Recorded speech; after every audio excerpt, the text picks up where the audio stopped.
Hello Taurus, Sun, Moon, Rising, and Venus signs. Kamusta kayo? Sana po'y nasa mabuti kayong kalagayan. Welcome back po sa Star Tarot. At kung bago kayo rito, welcome din po kayo. Please subscribe, like, share my videos, and leave me a comment kung nakaresonate kayo.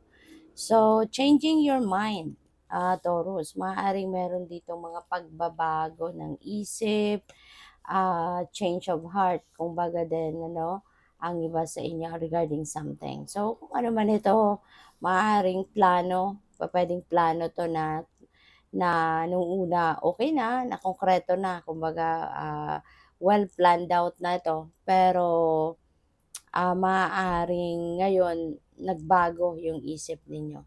Maaaring ngayon parang hindi na to yung gusto mo, no, na mangyari, parang ganon. So, we also have sentimental feelings. Siguro ang iba sa inyo ngayon nagsisenti, ang tawag dito, nag-emote, parang ganon. Maybe related yan dito, no, sa parental care. Baka nagsisenti kayo, nag-emote kayo because maybe you are dealing with your children sa ngayon na maaaring naririnig ko nami-miss ninyo, no? Maaaring nami-miss ninyo. Probably nasa ibang lugar ang iba sa inyo dito, nawalay kayo sa pamilya.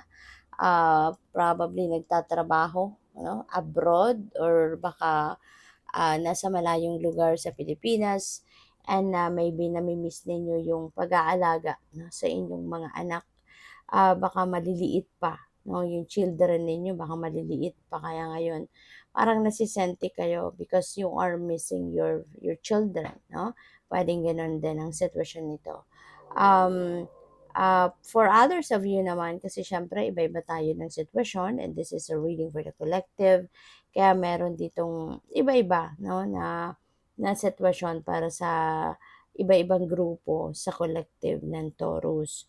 So, pwede nang iba sa inyo rito ngayon, ang napipick up ko din, some of you maybe is taking care of your children, hands-on talaga kayo ngayon, no? Probably mayroong nabago. Probably dati, no, baka galing kayong ibang lugar, malayo kayo sa inyong pamilya, malayo kayo sa inyong mga anak, and now things have changed at maaaring umuwi na kayo for good. 'Di ba? Kaya ngayon, sa pag-aalaga sa inyong pamilya, sa inyong mga anak, and maybe some of you as well, baka meron mga parents kayo under your care. Kaya, kumbaga hands-on kayo ngayon, no, sa pag-aalaga sa kanila physically, no? We have support, yes, and hindi rin din kayo mahihirapan, no, sa pag-aalaga sa kanila because you have that support. Maaaring may mga tao pupuwedeng meron din ka ding mga kasambahay na tumutulong sa'yo, 'di ba, sa pag-aalaga sa kanila, pagpe-perform ng mga responsibilidad and duties ninyo bilang magulang, or probably baka kayo ngayon yung suporta ninyo or yung tulong ninyo yung kailangan ngayon ng mga anak ninyo, or even yung mga magulang ninyo, 'no.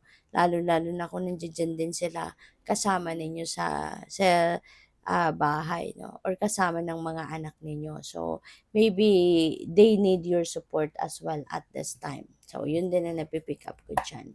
So, tingnan natin kung ano pa ang ganap. And by the way, maraming salamat for subscribing.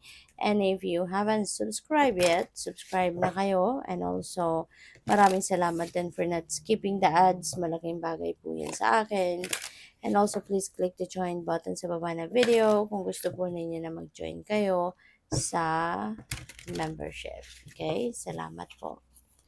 So, tignan natin ano pang mga ganap. We have the Three of Spring. Ayan. So, maganda to, si Three of Spring. This is celebration.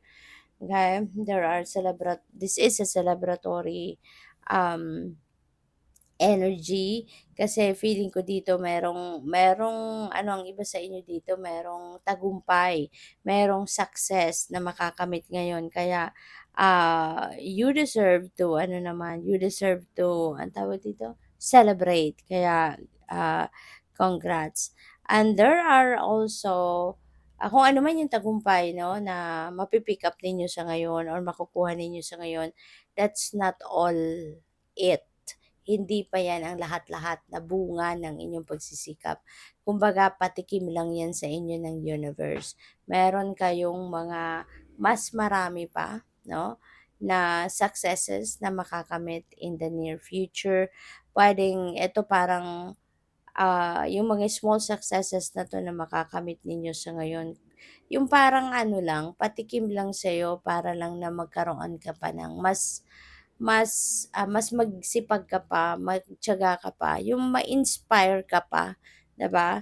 Yung gano'n, sa mga ginagawa mo para mas lalo ka pang maging masigasig, mas lalo ka pang maging masipag 'no, persevering sa kung ano man ang mga trabahong gagawin ninyo. So, there are more good things coming towards you. Kaya sige lang, continue to work hard, continue to persevere at, pasasaambahan. Makakamit mo din very soon yung kumbaga pinnacle of your success. So, we have Princess of Spring. So, talagang ano ka ngayon, you will be very inspired, you will be very um, motivated, no, na pagsipagan, pagtiyagaan, you're very enthusiastic, optimistic, energetic, no, at this time. Kaya pasasaan ba at makakamit mo din talaga yung tagumpay dito. Kasi sobra kang masipag ngayon, determinado ka din na abutin ang mga pangarap mo, yung ganon. No? So, yun, maaari na meron din mga opportunity dito, 'di ba? Na para mas lalo ka pang magtagumpay or para mas lalo ka pang um, para mas lalo ka pang maging tawag dito, lalo ka pang maging masigasig talaga, maaaring magagamit mo na din ngayon yung inyong mga creative prowess, 'di ba? Yung artistry ninyo, yung talents ninyo, maaaring yan ay will be put to practice sa ngayon. So, we have 4 of summer. Wow. So, maaari ng iba sa inyo din dito pupuwedeng nanggaling kayo dito sa sitwasyon na 'to, you know? Maaaring nakalipas na 'to, this is in the recent past na na ano ninyo, na energy na 'to, 'no? Kaya siguro kayo biglang, alam mo 'yun, nag-change ng isip, 'di ba? Meron kayong changing your mind. Kasi baka nanggaling kayo rito sa energy na 'to wherein parang nawalan kayo ng gana, parang wala kayong yung parang distracted kayo, wala kayong ganang gumalaw, wala kayong ganang magtiyaga sa kung ano-anong mga bagay na dapat ninyong gawin, parang napabayaan mo ang mga gano'n. Kasi nga maybe you were discontented, maybe you were frustrated about something.